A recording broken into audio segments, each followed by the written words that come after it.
कथा शुरू करने से पहले आप सभी व्रतियों को मेरा प्रणाम स्वीकार करें। कथा अनुसार दो बहनें थीं। एक का नाम सुखिया और दूसरी का नाम दुखिया था। दोनों के नाम की तरह ही इन दोनों का भाग्य भी ऐसा ही था। सुखिया अमीर थी और हमेशा सुखी रहा करती थी और दुखिया नाम के मुताबिक गरीब थी और बहुत दुखी रहती थी। पर दोनों बहनें एक ही गांव में रहती थी। सुखिया के घर में ही दुखिया काम किया करती थी, साफ सफाई करती, खाना बनाया करती थी और जो खाना बच जाया करता था वही खाना सुखिया दुखिया को दे दिया करती थी। इसी तरह से दुखिया का घर चलता था। समय बीतता गया। दोनों बहनें को दो पुत्र थे, यानी कि सुखिया के 2 पुत्र और दुखिया के 2 पुत्र थे।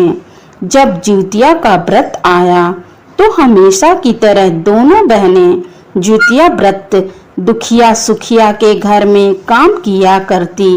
व्रत के दिन दुखिया ने सुखिया के घर जो चावल फटका, जो खुद ही निकला, उसे अपने पास रखा और साफ चावल सुखिया को दे दिया और उसने साग को चुनी, पत्तियों को डंठल से अलग किया। यहाँ भी बढ़िया वाला साग सुखिया के लिए रख दिया और जो बची हुई डंठल था उसे अपने लिए रख लिया और आटा भी चाला, चोकर को अपने पास रख लिया और आटा को सुखिया के लिए रख दिया। दुखिया ने सुखिया के घर खाना बनाकर उसने घर के लिए खूदी और साग की डंठल और चोकर को लेकर अपने घर चली गई और उससे खाना बनाकर बच्चों को खिलाया और खुद भी खाया। इसके बाद दुखिया सोने के लिए चली गई। आधी रात में एक बूढ़ी औरत उसके घर का दरवाजा खटखटाती है तो दुखिया ने पूछा, आप कौन हैं? तब उस बूढ़ी औरत ने बोला, बेटा हम हैं हम। दुखिया ने उठकर दरवाजा खोला और कहा, माँ आपको क्या चाहिए? आप इतनी रात यहाँ किस लिए आई हैं? तब बुढ़िया ने कहा, बेटा मुझे बहुत भूख लगी है, कुछ खाने को दे दो। दुखिया उस बूढ़ी औरत को घर के अंदर ले जाती है और कहती है, हम लोग बहुत गरीब हैं। आज मैंने खूदी का चावल और साग की डंठल और चोकर की लिट्टी बनाया है, क्या आप उसे खाएंगी? तो बुढ़िया ने कहा, हाँ क्यों नहीं खाएंगे, मुझे बहुत भूख लगी है, मैं वही खा लूंगी।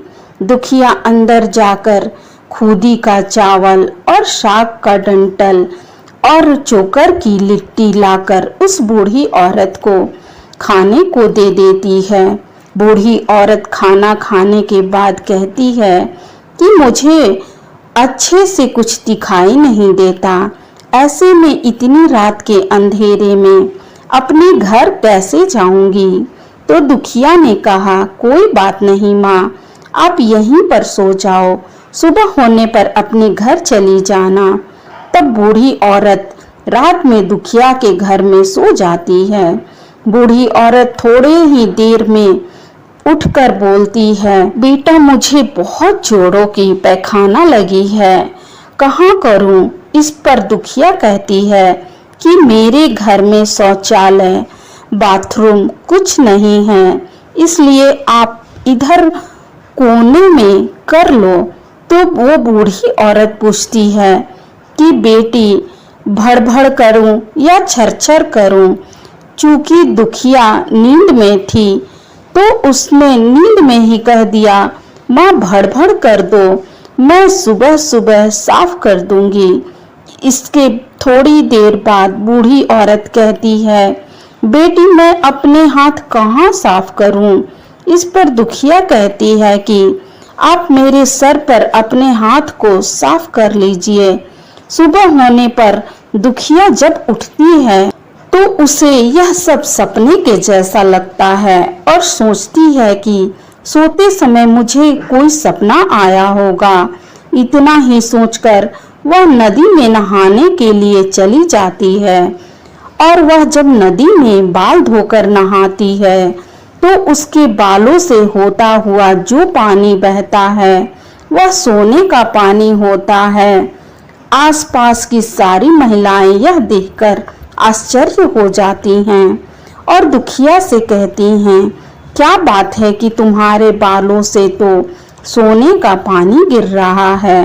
उन सभी की बातें सुनने पर उससे रात की सारी बात याद आ जाती है और वह दौड़कर अपने घर की ओर भागती है, यह सोचकर कि उसका घर बूढ़ी औरत की पैखाना से गंदा हुआ है, पहले उसको साफ करना होगा। लेकिन जब वह अपने घर जाती है तो देखती है कि घर के हर कोने में ढेर सारा सोना बिखरा पड़ा है। यह सब देखकर दुखिया बहुत खुश हो जाती है और सोचती है कि यह सब जीवित वाहन की कृपा से हुआ है, जो मेरे घर बूढ़ी माँ का रूप में मेरे घर आए और मुझे इतना सारा आशीर्वाद दिया। अब दुखिया भी अमीर हो गई और सुखिया के घर जाकर काम करना बंद कर दिया। दुखिया अपना पूरा व्रत पूरा करने के बाद अपने पुत्र से कहती है कि जाओ मौसी के घर से तराजू लेकर आओ, मुझे ये सोना तौलना है कि यह कितना है। बच्चा खुशी खुशी सुखिया मौसी के घर जाकर तराजू मांगता है। इस पर सुखिया पूछती है कि तराजू पर क्या नापना है। बच्चा भोला होने के कारण बता देता है कि मेरे घर में बहुत सोना है, माँ को उसे तौलना है। सुखिया बच्चे को बोलती है, खाने को तुम्हारे पास कुछ भी नहीं है और सोना तौलेगा, मुझसे झूठ बोलते हो। तब बच्चा कहता है कि मैं झूठ नहीं बोल रहा हूँ।